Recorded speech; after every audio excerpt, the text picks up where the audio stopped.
نن زموږ په دې ملک کې یو بل چې کوم دی هغه اوس پر میډیا باندې ګرځي ټرانس جنډر ایکټ 2018 په 2018 کې د حکومت اخره ولا نو حکومت چې کوم دی هغه په جلدبازي کې یو بل داسې ژر ژر پاس کړی دی خپل کار یې ایستلی دی نو ټرانس جنډر ایکټ دا ته دی وایي 2018 دا چې کوم دی دا د څه دپاره دی پاس کړي دا پاس کړی د دې دپاره دی چې دا کوم نرسزیان دي په دې ملک کې وایي موږ د هغه د حقوقو دپاره نرسزی چې کوم دی هغه خو دا ته وایي چې دوه قسمه دي نرسزی یو هغه نرسزی دی چې په هغې کې د نر علامات موجود وي د نر وخواته نږدې وي هغه ته موږ نر ویل کېږي وایو او په یوه کې بیا د ښځې علامات زیاتې وي هغه ته بیا موږ د ښځې حکم ورکوو او یو چې کوم دی هغه بیا داسې نرسزی وي چې هغه کې د نر و د ښځې د دواړه علامات موجود دي هغه ته خنثی مشکل ویل کېږي نو دوی راولاړ شو دغه بل چې دی دا په ظاهره د دې دپاره پاس کړي چې دغه بل چې کوم ځای کې موږ د دې خواجه سرا یا د دې نرسزیانو نو د دې دپاره چې کوم دی هغه د هغه د حقوقو دپاره چې هغه راولاړ سي خپل جنس متعین کړي چې زه نر یم که ښځه یم نو دغه شکل یې ورکړي په دې اړ کې څه چم وکړي دی نوم دی ورته ورکړي ټرانسجنډر ټرانسجنډر څه ته وایي چې یو سړی د خپل خواهش مطابق یو سړی دی چې ځان ته وکتل چې یاره زما ته ځان دې ښځه معلومېږي بس د ښځې کپړې واغوندي او ولاړ سي نادره لره درخواست ورکړي چې زه خو ځان ما ته دې ښځه معلومېږي زه ښځه یم زه تر اوسه پورې هلک ولم او زه ښځه یم بس ما زه ښځه رجسټر کړه بس هغه نادره چې کوم هغه مکلفه ده د دې شي هغه به دا رجسټر کوي او دا کوم ښځه راولاړه سو هغوی چې تر اوسه ښځه وله ځان ته یې وکتل چې یاره دا خو ته خو نر یې تا څنګه دغه نر کالي یې واغوستل او بېشتان یې کښنیکل پیکه یې واړوي نر ولې نادره لره زه چې شولم تر اوسه پورې نر ښځه ولم اوس چې کوم دی هغه زه چې شم زه نر یم ما به په نر باندې دغه کوې رجسټر کوي نو نادره چې کوم د هغه مکلفه دی دې شي چې دا به چې رجسټر کوي نر به رجسټر کوي اوس دغه بل چې کوم دی دا د ملک کې پاس شوی دی 3 کاله کېږي او زموږ پارلیمنټرین چې کوم دی چې کوم په اسمبلۍ کې ناست دی اوس یې شور شار جوړ کړی دی چې دا بل څنګه پاس شولو نو دا موږ څه خبر دی تفصیل څه پاس شوی دی موږ تر اوسه خبر نه ولو موږ لکه اوس حال راورسېږي ټرانسجنډر ایکټ 2018 چې کوم دی هغه پاس شوی دی او په دې کې هر انسان ته اجازه ورکول شوې چې هغه د خپل خواهش مطابق خپل جنس چې کوم دی هغه متعین کړي د ده خواهش دا دی چې زه په معاشره کې ما ته ځان وینې د خواهشاتو متعلق ما ته ځان نر معلومېږي زه د نر ځان جوړوم او ښځه ځان راته معلومېږي ځان زه ښځه چې کوم دی هغه د کومه نو دا بل چې کوم دی دا اوس په دې ملک کې نافظ شوی دی دا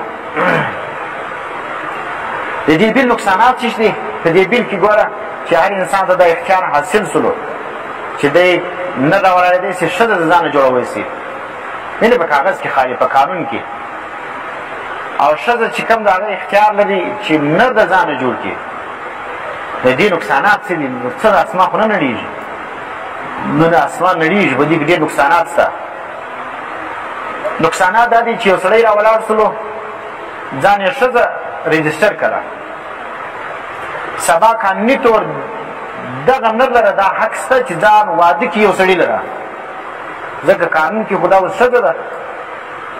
نو به چې نر به د نر سره واده وکړي او یو ښځه چې کوم د هغې ځان چې کوم د هغه نر رجسټر کړي دي نو بله ښځه دې له راوجدی سي نو به دا چې دا ته موږ هم جنس پرستي نو لواطت عام سلو او صحات چې کوم د هغه عام سلو نو واللاتی یاتین الفاحشة منکم من نسائکم چې دا ایک څه بعضې علماو صحات مراد دي چې ښځه د ښځې سره قضا د شهوت کوي او نر د نر سره قضا د شهوت کوي چې لواطت دي دا چې سلو دا به عام سي او دویم شی چې سلو قانون د میراث چې موږ اوس ووایي چې نر لره یوه حصه ده ښځې لره بله حصه ده نو چې دا بیل تا پاس کي دا دې نافظ کي ښځه ده په میراث کې نیم مال ور میلاویږي لذکر نصف حظ الانثیین نر لره دوې حصې میلاویږي دې ته یوه حصه میلاویږي دا راولاړ شه ځان یې نر رجسټر کړي دوې حصې ورته میلاو سره میراث لاړي د اسلام د قانون میراث سره دغه قانون چې دی دا متصادم قانون دی زموږ د میراث چې کوم دغه دی هغه ګډ د بنیادونه خرابوي ده او د کتاب النکاح چې کوم قانون دی د اسلام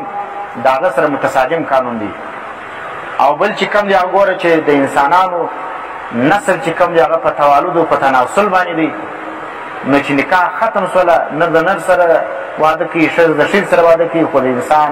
هغه نسل چې کوم دی هغه ختم سول نسل بیا کوم سره کوم پیدا کېږي دا قانون چې کوم دی په دې کې دا دی چې یو سړی دی هغه په تور د ښځې د ځان رجسټر کړي بیا په غټو ښارو کې ګوره د ښځې دپاره جلا ټوایلټ دی جلا ناست ځای دی او دا رقم د ملازمت جلا مواقع دي چې دا ځایونه دا خاص ښځې استعمالولی شي اوس دغه سړي چې په تور د ښځې ځان معرفي کوي یا قانوني طور دغه شناختی کارت کې دا شی حاصل کړي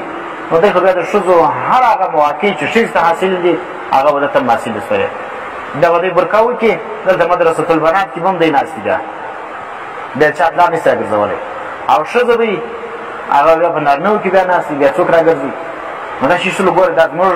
د اسلام د قانونو سره دا چیزونه دا ډېر متصادم او ډېر خطرناکه بیل دي او دا چې کوم خلک وایي دا اسلامي جمهوریه پاکستان دی موږ اول سر کې ویلي جمهوریت اسلام نه سره چلېدلی جمهوریت داسې کافر دی دا جمهوریت داسې کافر دی چې دا مسلمان کېږي نه دا داسې خطرناک نظام دی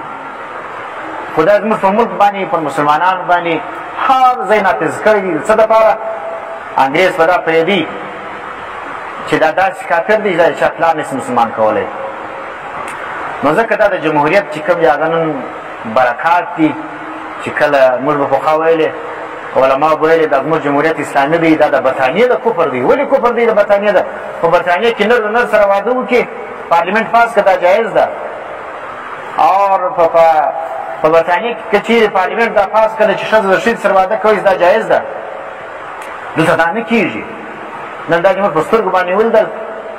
2018 کې دا بیل پاس شوی دی نن پر میډیا باندې شور شرابه ده کیسه ده اور بعضې چې کوم دي هغه تایید کړي بعضې چې کوم دي هغه مخالفت کړي بعضې به پاس شوي دي بعضې به نه دي پاس شوي صفا پاس شوی قانون دی ایکټ دی دا نافظ دی دا تر اوسه پورې دا رپورټ دا دی چې تقریبا 10,000 انسانان چې کوم هغه خپل جنس بدل کړي اوس هم په پاکستان کې 10,000 انسانان په دې کې 15,000 نارینه دي چې ځان یې ښځه رجسټر کړې ده او دا رقم 12,000 بیا ښځې دي هغه بیا نر ځان رجسټر کړی دي هغه اصل چې کوم خنثی دی یا مخنث دی هغه تعداد بیخي لږ دی نو دا چې څومره دا ترانسجنډر ایکټ 2018 دا بیل چې کوم دی دا موږ ته د جمهوریت مرهونې منت دی